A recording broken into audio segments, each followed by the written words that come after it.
labas, pasirodysiu šio vakaro jūsų užsakymus, kažkaip net beveik gavosi sugrupuoti pagal spalvas.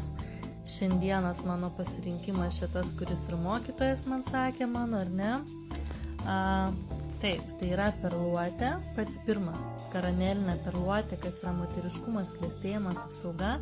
Antras yra rožinis radochrozitas.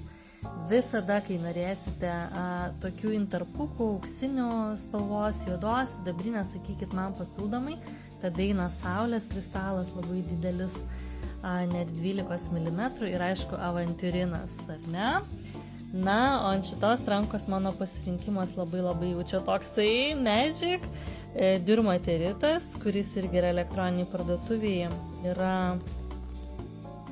Tai antras va šitas yra kinų žadeitas, labai retos labai tamsios spalvos, kinietiškas žadeitas skaitomas rečiausias, tai yra ir elektroniniai parduotuviai, tada aišku labradoritas, na, o trečias yra šitas juodas morijonas, tikrai ne šerlas, neįsižeminęs morijonas, mago akmuo, labai stiprus, labai retas, kas norės, tai sakykit. Na, o jūsų užsakymai tai yra angelitas. Turbūt viską pasako, ar ne, apie ką jis yra. Toliau mėlynuotasis melsvasis chalcedonas, jūsų komunikacijai labai mėgsta vaikai, aišku, šitas yra brangesnis, diplomatija, komunikacijos gebėjimai, bet nuostabiai gražus, aišku, atspalviai labai skiriasi, bet tuo pačiu ir yra panašus. Na, gal geriau matosi, kai yra abudu atskirai. Vasariškas kristalas, numeris, nežinau, turbūt vienas mūsų aistringiausias yra. Taigi mūsų meilės kristalas, kuris pritraukia antrąją pusę, jeigu turite antrąją pusę iš naujo santykiuose įžiebia aistrą. Taigi mūsų nuostabusis karneolis.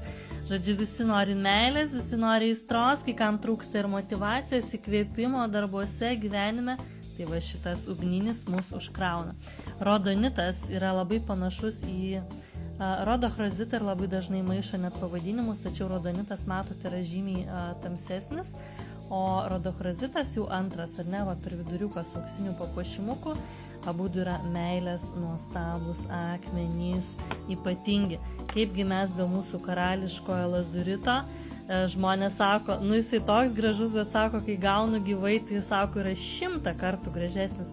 Be abejo, kamera gal neperduoda visų atspalvių, niuansų, šitų va, auksinių žvaigždelių, dvasinės karalystės valdovas ir kas nori išsivaduoti iš rutinos, kas nori naują gyvenimo etapą, žodžiu, ir sėkmė, ir laimė, ir ojetau, čia tiek jame visko daug, ne veltui karališkasis lazuritas, ar ne, mūsų gražuolis.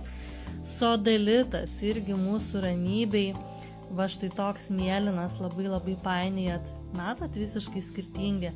Lazuritas yra karališkas mėlynos spalvos, sodalitas yra toks jau tamsiai mėlynos, su baltais dažniausiai intarpukais ar ne piešiniais, tai irgi atsipalaidavimui, ramybei, ypač po darbų. Žodžiu, fantastiško grožio, čia ne 12 mm, matot, koks didelis, tokie dideli, kaip aš mėgstu. Na ir būtent erelio akis. Jis yra štai toks pilkas, ar ne, yra tigro akis, yra elektroniniai parduotuvių buliaus akis, jaučio akis, o čia yra erelio akis, o toks, su tokiais atšvaitukais labai sunku jį pagauti, nes nežinau, ar per kamerą va, matosi tie atšvaitai, lyg būtų, na, iš tiesų akis, ar ne? Tai čia irgi labai didelis, net 14 mm, va štai čia yra 12. Tai čia jau žmogus irgi, kuris myli kristalus ir žino jų gali ir stebuklus, tai lygiai taip pat kaip ir aš renkasi visada didžiausius, kokius tik įmanomus, kokie tik yra įmanomi dydžiai. Na, tai būtų faina, jeigu parašytumėt, kurie gražiausi mėlyni, raudoni, ar akis, ar lazuritas, kuris patiko labiausia, galbūt patiko kažkuris ant mano rankos, tai būtų labai įdomu išgirsti jūsų nuomonę. Ką jūs rinktumėtės vasarai, kokį kristaliuką ir kokias spalvas. Ačiū labai ir iki.